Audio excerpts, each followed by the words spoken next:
आप देख रहे हैं डार्क फाइल्स। तो चलिए बढ़ते हैं आज की इस कहानी की ओर। नवंबर का महीना था। इस साल दिवाली के बाद से ही ठंड एकदम से बढ़ गई थी। रात के लगभग 11 बज रहे थे। अचानक से एक पैसेंजर ट्रेन स्टेशन पर आकर रुकी। अर्थव ने जल्दी से अपना बैग उठाया और नीचे उतर गया। उसने देखा दूर दूर तक किसी इंसान का नामो निशान नहीं था।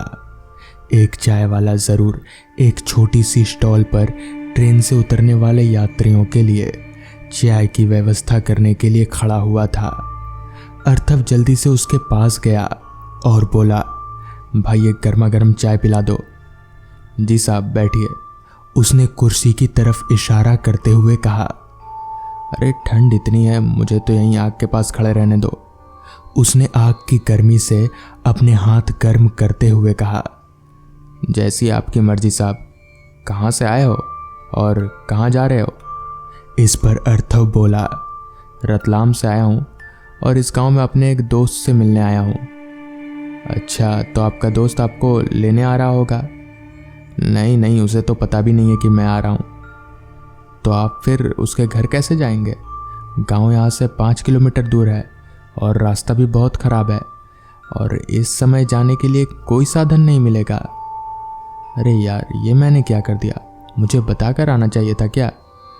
मम्मी पापा ने मुझे रोका था पर मैंने उनकी बात नहीं मानी। मैं उसे कॉल कर लेता हूँ, शायद आ जाए। साहब, आपको अपने बड़े बुजुर्गों की बात मान लेनी चाहिए था। अब कोई फ़ायदा नहीं है। गांव में किसी के भी मोबाइल कंपनी में टावर नहीं है। गांव के लोग यहीं आकर तो बात करते हैं। तो क्या पैदल भी नहीं जा सकते क्या? अर्थव बोला। नहीं, रास्ते में बहुत घना जंगल है। आपका इस वक्त जाना सही नहीं होगा। उसने चाय का कप पकड़ाते हुए कहा। उसने अपना सिर पकड़ लिया। उसने कितनी बड़ी मूर्खता की। दोस्तों को सरप्राइज देने के चक्कर में वो खुद परेशानी में पड़ गया। अर्थव ने चाय वाले से कहा, भैया आप ही कुछ बताओ, मैं क्या करूं? चाय वाले ने अपने गैस को बंद करते हुए कहा, इतनी रात में आपको कोई साधन नहीं मिलेगा और ना ही इस समय आपका गांव पहुंचना मुमकिन है। ऐसा करो, आज रात यहीं कहीं रुक जाइए, सुबह होते ही निकल जाइएगा। तो यहाँ आसपास रुकने का कोई होटल है क्या? इस पर चाय वाला बोला, हाँ साहब, एक धर्मशाला ज़रूर है पर पता नहीं वो भी खुला होगा या नहीं। अगर आप 11:30 बजे से पहले चले जाएं तो हो सकता है वहाँ कोई कमरा मिल जाए। हाँ बताइए, मैं चला जाता हूँ, समय बर्बाद करने से कुछ नहीं होगा। अर्थव ने घड़ी में टाइम देखते हुए कहा, जिसके कांटे 11:20 का समय बता रहे थे। रेलवे स्टेशन से बाहर निकलते ही दाहिनी ओर की सड़क पर पहली गली में ही धर्मशाला है। आप अभी चले जाइए। उसने अपना सामान समेटते हुए एक रहस्यमयी मुस्कान के साथ कहा। चाय की कप बची हुई थी। चाय को जल्दी से गले में उतारते हुए उसने अपना बैग उठाया और रेलवे स्टेशन से बाहर आकर धर्मशाला के रास्ते की तरफ आ गया। तभी रास्ते में उसे एक बच्चा दिखा। उसने उसे हाथ से बाय का इशारा किया या फिर शायद आगे नहीं जाने को कहा। अर्थव कुछ समझ नहीं पाया, पर एक बच्चा इतनी रात में सड़क पर क्यों था, इस बारे में उसने ज़्यादा नहीं सोचा। अर्थव उस छोटे से रेलवे स्टेशन के पास बनी एक छोटी सी पुरानी धर्मशाला में एक कमरे में लेटा हुआ था। सफ़र में वो बहुत थक चुका था, इसलिए बिस्तर पर लेटते ही उसे नींद आ चुकी थी। अचानक से रात में किसी के चलने की आहट से उसकी नींद खुली। कमरे में एकदम घना अंधेरा था, शायद बिजली जा रही थी। उसने जल्दी से अपना मोबाइल उठाया और उसकी फ्लैश लाइट जलाई। उसने देखा सामने वाली खिड़की के कांच से कोई उसकी तरफ झांक रहा है। वो जल्द से चिल्लाया, कौन है वहाँ? और दौड़कर उस तरफ आया, पर जब तक वो खिड़की की तरफ आया वहाँ से वो शख्स गायब हो चुका था। कुछ ही पल में फिर से बिजली आ गई। उसने खिड़की से बाहर झांकने की कोशिश की, पर अचानक उसे धर्मशाला के मालिक की बात याद आ गई। तुम यहाँ नए हो इसलिए बता रहा हूँ, रात में चुपचाप सो जाना और सुबह ही अपना बिस्तर छोड़ना। बाहर से किसी की भी आवाज़ आए, चाहे कोई भी शोर हो या फिर कोई चिल्लाए, कमरे से बाहर मत आना, ना ही खिड़की दरवाजे खोलना, ठीक है? वो उसका कारण पूछता, पर उससे पहले ही वो खुद कमरे में सोने चला गया। वो खिड़की बंद करने जा ही रहा था कि अचानक से उसे किसी के रोने की आवाज़ आई। उसे याद आया कि अक्सर भूतिया फिल्मों और कहानियों में ऐसा ही होता है। ये एक तरह का छलावा होता है, पर वो इन बातों में विश्वास नहीं करता था। उसने धीरे से खिड़की खोली। इसी दौरान खिड़की पर बंधा हुआ कलावा नीचे गिर गया और खिड़की से बाहर झांका तो उसे धर्मशाला के कुएं के पास एक लड़की बैठी बैठी रोती हुई नजर आई। पर कहीं ये कोई छलावा न हो, ये सोचकर उसने खिड़की बंद कर ली और आकर रजाई में लेट गया। अचानक से तेज हवा का झोंका आया और खिड़की फिर से खुल गई, पर उसकी हिम्मत नहीं हुई कि वो फिर से खिड़की बंद करने जाए। उसे अब नींद भी नहीं आ रही थी। रात के 2 बज चुके थे। वो रजाई में घुसकर मोबाइल चलाने लगा। पास में से झिंगुर की आवाज़ आ रही थी। अंधेरे कमरे में केवल उसके मोबाइल की ही रोशनी थी। कभी कभार कोई मच्छर उसके कानों के आसपास घूमकर उसे परेशान करता, पर अचानक से उसे महसूस हुआ कि उसकी रजाई के कोने में पैरों की तरफ कोई खड़ा हुआ है। उसने जल्दी से मोबाइल हटाकर देखा, पर वहां कोई नहीं था। उसने रजाई से मुंह ढक लिया और रजाई के अंदर मोबाइल चलाने लगा, पर अचानक से उसे एहसास हुआ कि उसकी रजाई में पैरों की तरफ कोई है। उसने मोबाइल से रजाई को नीचे की तरफ देखा और उसका दिल जोरों से धड़कने लगा। उसके पैरों के नीचे एक लड़की का सिर था। वो जोर से चिल्लाया, कौन है? उसने जल्दी से रजाई हटाकर बिस्तर से नीचे फेंक दी, पर वहां कोई नहीं था और जल्दी से कमरे की लाइट जलाई। उसने देखा, उसने रजाई को जहां जमीन पर फेंका था वहां ऐसा लग रहा था जैसे रजाई के अंदर कोई सो रहा है। उसने डरते हुए कहा, मुझे पता है कमरे में कोई है जो मुझे डराने की कोशिश कर रहा है। उठो, कौन हो तुम? उसने डरते डरते धीरे धीरे रजाई को खींचा, पर वहां कोई नहीं था। उसने राहत की सांस ली और लाइट बंद कर फिर से रजाई ओढ़कर लेट गया। पर रजाई में लेटकर जब उसने करवट ली तो उसे एक जली हुई लड़की उसके साथ लेटी नजर आई। वो डर से चीखने लगा, पर शायद उसकी आवाज़ कमरे से बाहर नहीं जा रही थी। वो डर के मारे चारपाई के नीचे जाकर कूद गया और वहां लेट गया। वो बहुत ज़्यादा डर गया था। उसने चारपाई के नीचे डरते हुए देखा, पर उसे कुछ नज़र नहीं आया। उसे कुछ चिपचिपा सा महसूस हो रहा था। तब उसने मोबाइल की फ्लैशलाइट से देखा तो उसका कलेजा मुंह को आ गया। नीचे किसी की जली हुई लाश पड़ी हुई थी और वो चिपचिपी चीज किसी का खून था।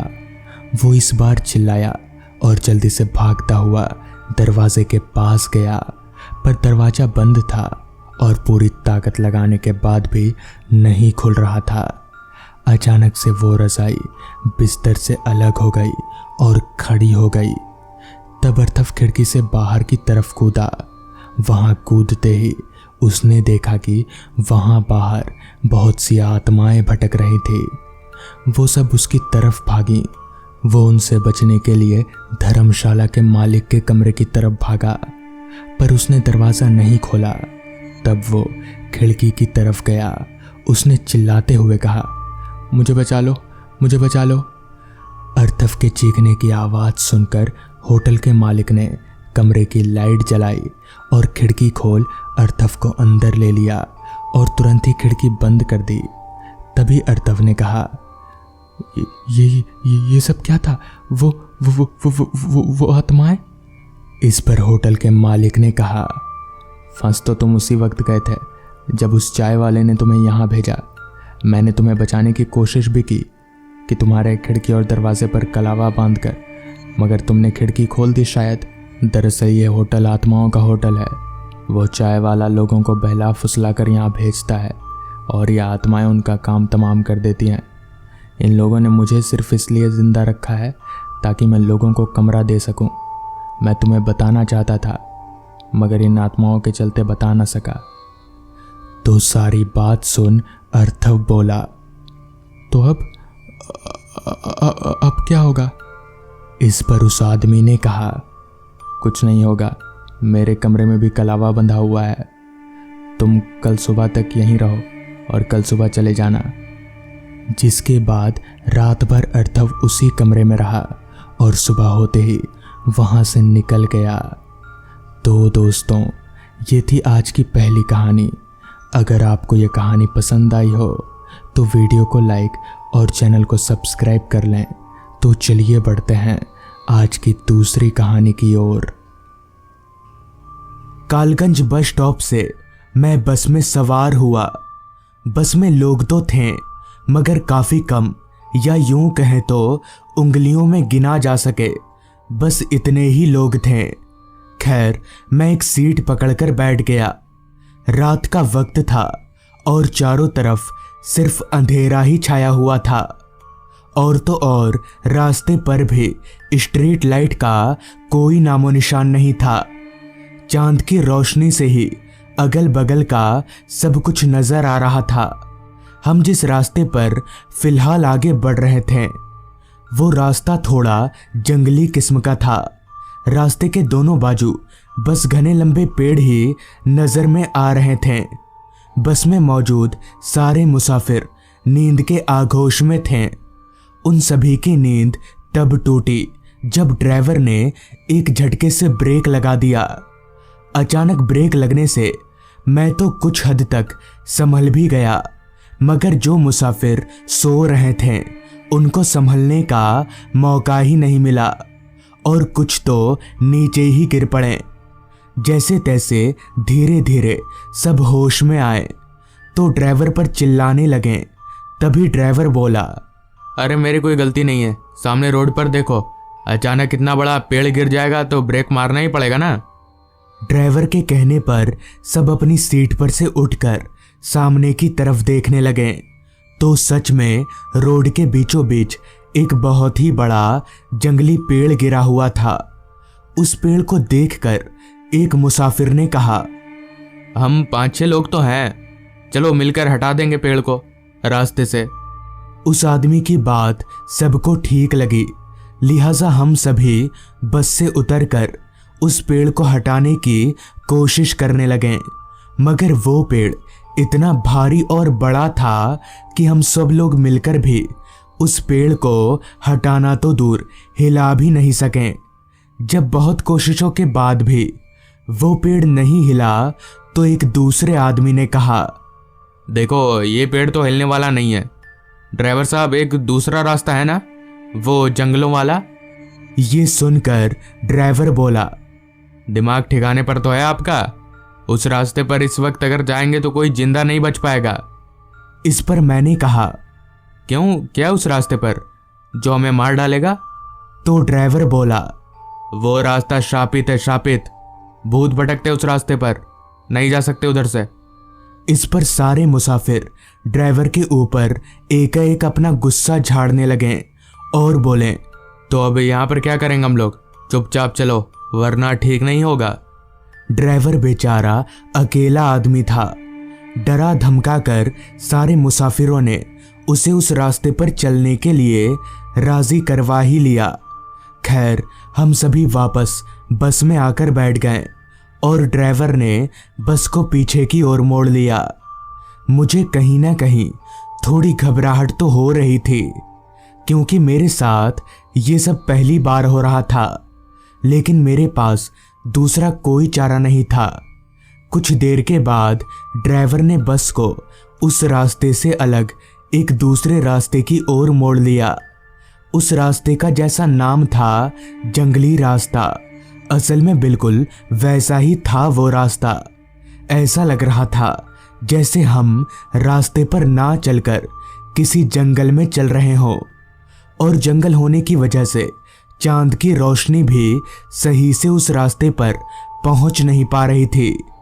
ड्राइवर का बॉडी लैंग्वेज और पसीने से तरबतर हो चुकी उसकी शर्ट को देखकर साफ तौर पर पता चल रहा था कि वो बहुत ज्यादा डरा हुआ है। हालांकि मैं भूत प्रेत शापित इन सब चीजों पर विश्वास नहीं करता था, मगर पता नहीं क्यों उस माहौल में मुझे बहुत घबराहट सी हो रही थी। हमारी बस एक ही धुन में चले जा रही थी। बस में सवार सारे लोग धीरे धीरे वापस नींद के आगोश में जा रहे थे। मुझे भी धीरे धीरे अब नींद आने लगी थी, मगर मैं ये सोचकर सो नहीं रहा था कि अगर कुछ होगा तो देखूंगा। मगर खिड़की से बाहर देखते देखते नींद ने कब मुझे अपने आगोश में ले लिया पता ही नहीं चला। पता नहीं कितनी देर बाद, मगर जब मेरी आंख खुली तो बस वापस एक झटके के साथ रुकी हुई थी। बस में बहुत शोर हो रहा था क्योंकि बस का ड्राइवर अपनी जगह पर था ही नहीं। मतलब ये कि बस का ड्राइवर गायब था। तभी एक आदमी ने कहा, अरे ये ड्राइवर कहाँ चला गया यार, चलो बाहर निकल कर देखते हैं।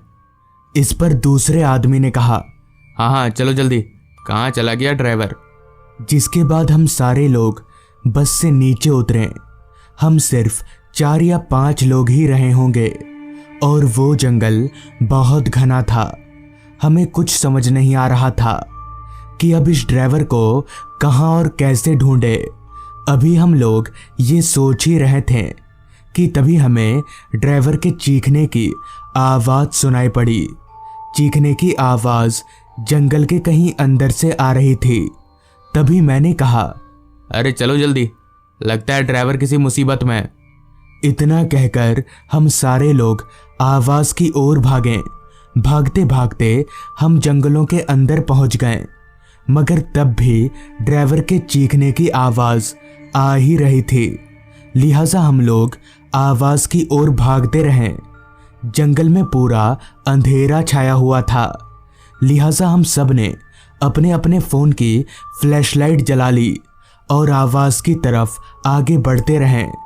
कुछ देर उस आवाज़ का पीछा करके हम जंगलों के बीचों बीच एक छोटे से घर के पास पहुँचे। मैं अभी उस घर की तरफ जा ही रहा था कि तभी पीछे से एक आदमी ने मुझे टोकते हुए कहा, रुको, ऐसे इस घर के अंदर जाना ठीक होगा? इससे पहले कि मैं उस आदमी को इस बात का कोई जवाब दे पाता, घर के अंदर से फिर एक बार ड्राइवर की चीख सुनाई पड़ी। मुझे उस आदमी को जवाब देना ज़रूरी नहीं लगा, इसलिए मैं बिना कुछ बोले ही उस घर के टूटे हुए दरवाजे को सरकाकर अंदर घुस गया। मेरे साथ ही साथ 2 और लोग अंदर आए। वो घर बाहर से जितना छोटा लग रहा था, अंदर से उतना ही बड़ा था। इसलिए हम सब लोग आपस में अलग अलग होकर ड्राइवर को ढूंढने लगे, मगर ड्राइवर हमें कहीं पर भी नज़र नहीं आ रहा था। कुछ देर तक ढूंढते रहने के बाद ड्राइवर हमें उस घर के एक कोने में बेहोशी की हालत में मिला।